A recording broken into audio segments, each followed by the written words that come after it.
आप सभी को हैप्पी होली। होलिका दहन के पीछे एक प्राचीन कथा है। होली की पूर्व संध्या में होलिका दहन किया जाता है। होलिका राजा हिरण्यकश्यप की बहन थी, जो एक असुर था। असुर हिरण्यकश्यप भगवान विष्णु से घोर शत्रुता रखता था। इसने अपनी शक्ति के घमंड में आकर स्वयं को ईश्वर कहना शुरू कर दिया और घोषणा कर दी कि राज्य में केवल उसी की पूजा की जाएगी। उसने अपने राज्य में यज्ञ और आहुति बंद करवा दी और भगवान के भक्तों को सताना शुरू कर दिया। हिरण्यकश्यप का पुत्र प्रहलाद भगवान विष्णु का परम भगत था। पिता के लाख कहने के बावजूद प्रहलाद विष्णु की भक्ति करता रहता था। असुर हिरण्यकश्यप ने अपने पुत्र को मारने की कई बार कोशिश की, परंतु भगवान स्वयं उसकी रक्षा करते रहे और उसका कुछ भी नहीं हुआ। असुर राजा की बहन होलिका को भगवान शंकर से ऐसी चादर मिली हुई थी जिसे ओढ़ने पर अग्नि उसे जला नहीं सकती थी। होलिका उस चादर को ओढ़कर प्रहलाद को गोद में लेकर चिता पर बैठ गई। देवयोग से वह प्रहलाद पर आकर गिर गई। चादर उड़कर प्रहलाद के ऊपर आ गई, जिससे प्रहलाद की जान बच गई और होलिका जल गई।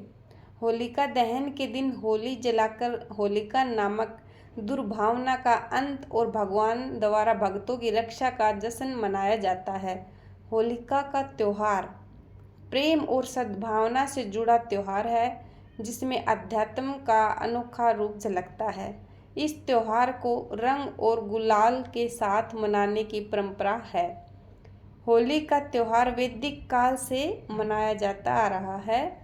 हिंदू मास के अनुसार होली के दिन से नए संवत की शुरुआत होती है। चैत्र कृष्ण प्रतिपदा के दिन धरती पर प्रथम मानव मनु का जन्म हुआ था। इसी दिन कामदेव का पुनर्जन्म हुआ था।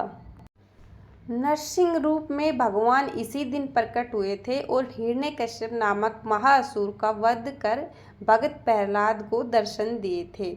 उसी दिन से नरसिंह के रूप में भी यह जयंती के रूप में मनाया जाता है और रंगों से खेलकर इस त्योहार को मनाया जाता है।